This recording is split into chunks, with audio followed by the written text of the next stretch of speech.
So here we have the Nissan Qashqai on a 13 plate. I'm going to start off by showing you around the outside of the car, and then we'll hop in and run through some controls on the inside. But from the outside, you can see it's a 5-door car with alloy wheels and tinted windows. Let's start off inside the boot and then work our way around the rest of the car from there.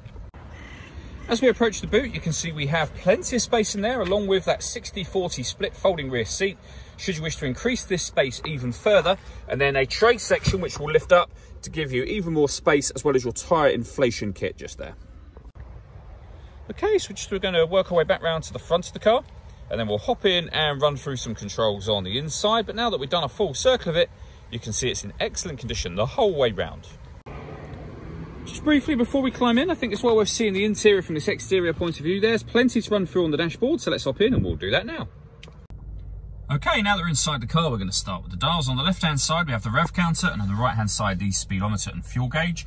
In the middle, you can see the total miles of this car, which are 40,085. Above that, you have various bits of information that you can change by using a button on the steering wheel for various bits of trip computer information, as you can see. And that button is this one just here. We've also got stereo controls over that side. On the right-hand side, we have cruise control and speed limiter. In the centre, we've got the main touchscreen for the car. So you'll see this car's got FM, AM radio. If you hit that button just there, you can connect up your phone. When it comes to listening to your own music, we have a CD player. We've also got auxiliary input, as you can see just there. So plenty of ways to listen to your music in this car.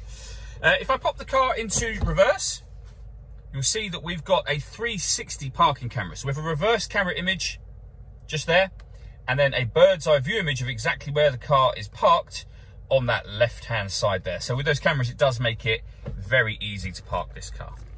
Working our way down, we have dual zone climate control. So you can adjust the passenger temperature and the driver temperature.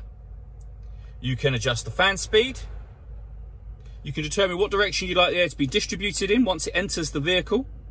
When you're happy with those settings, you can turn the air conditioning off in this case, or back on again. Or you can hit auto, and in doing so, the car will now take control of the direction of the air and the fan speed to maintain the temperatures that you've asked for. To override that, simply readjust the fans, put it back on whatever setting you want it on here. We then have a 12-volt charging socket and a 5-speed manual gearbox. The last thing I wanted to talk about is the panoramic glass roof on this car. Hit the button just up here, and you'll see that will now open all the way to the back of those rear seats, and that lets in a huge amount of extra light. All that leaves me to say is thank you for taking the time to watch this video. If you'd like to come and see the car for yourself and have a test drive, please feel free to call any of our MJA sites. We'd love to hear from you soon.